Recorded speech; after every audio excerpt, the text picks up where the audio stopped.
Redemption, that's the song that we wrote at Frank's place.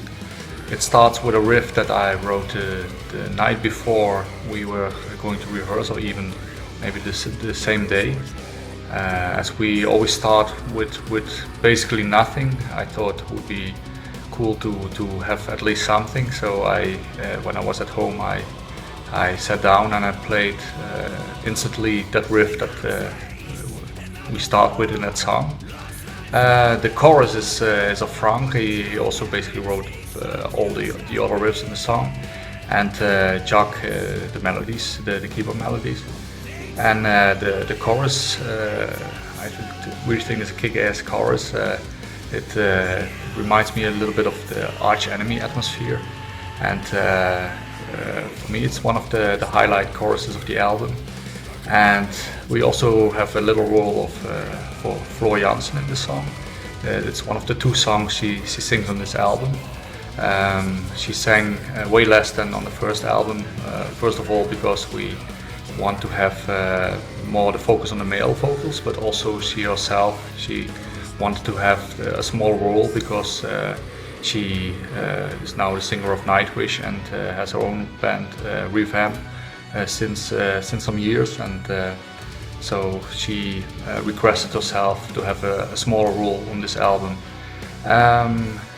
There's also in this song the typical organ sound that Jack uses quite a lot, and it works pretty well, but I haven't heard many albums yet with such an organ sound, but with MaYan it's really the perfect balance on the album.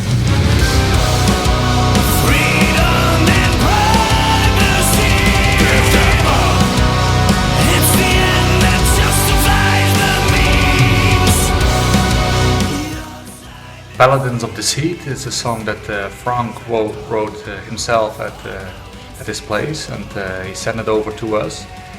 Jack sat down and wrote the keyboard lines, and when I received the song I started cutting and putting parts in different places, and if I remember well, the song lacked a chorus, so we made one, and we also put some speeches in the song because the lyrics were asking for some more clarification, and so we invited, so to say, some good old friends to speech on the song.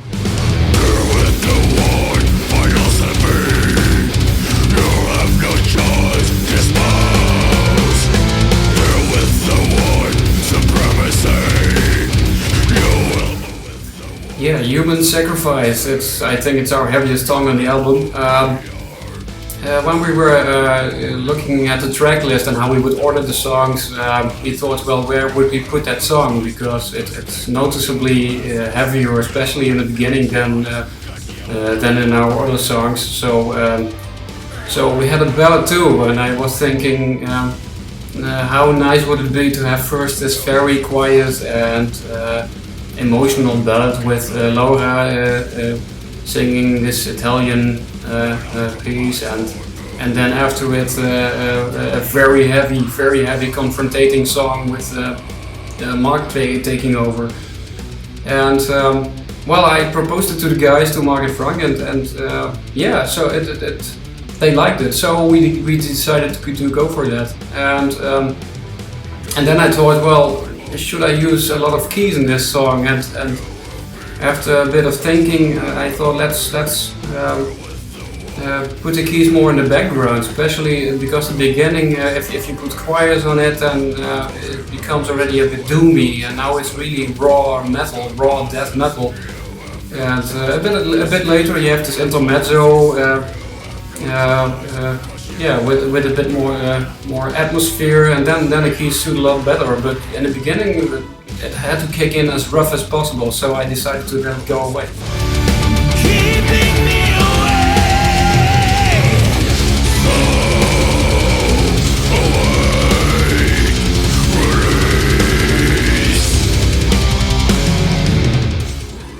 Lone Wolf is about guys who feel misunderstood by society, and which can result in a bloodbath or a massacre. And this song, I remember we were struggling quite a lot with one part. We tried it as a chorus, we tried it on several places in the song, and it didn't really fit anywhere. So in the end we were almost throwing it out, but we found a place basically almost at the end of the song. And so you see sometimes parts can really move from one part to the other, and ultimately it finds its way. And now it became really refreshment at the end of the song, and it contains some grunts, even the keyboard solo of Chuck. And yeah, with this part, this song, every time I think about this song, I have to think about this part and the way we were struggling.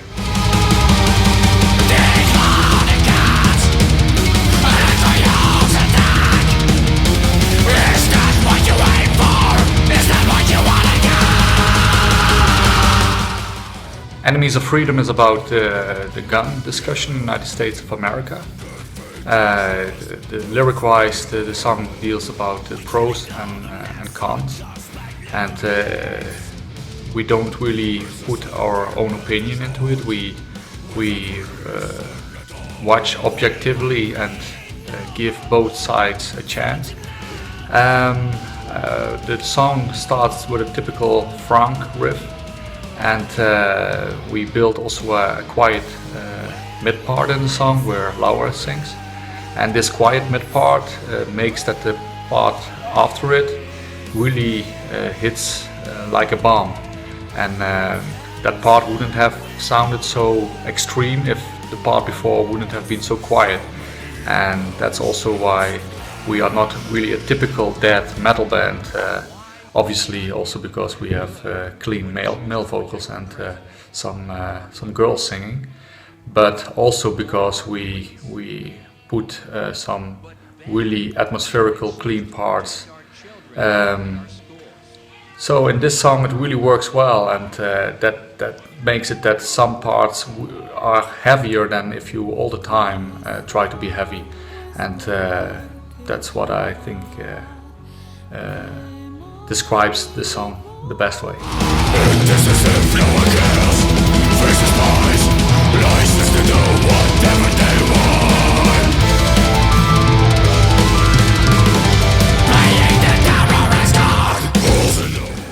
This is the first MaYan song I also play keyboards on, and it's a song on which our Greek friend Dimitris Katsoulis plays his violin solo at the end. This is Faceless Spies.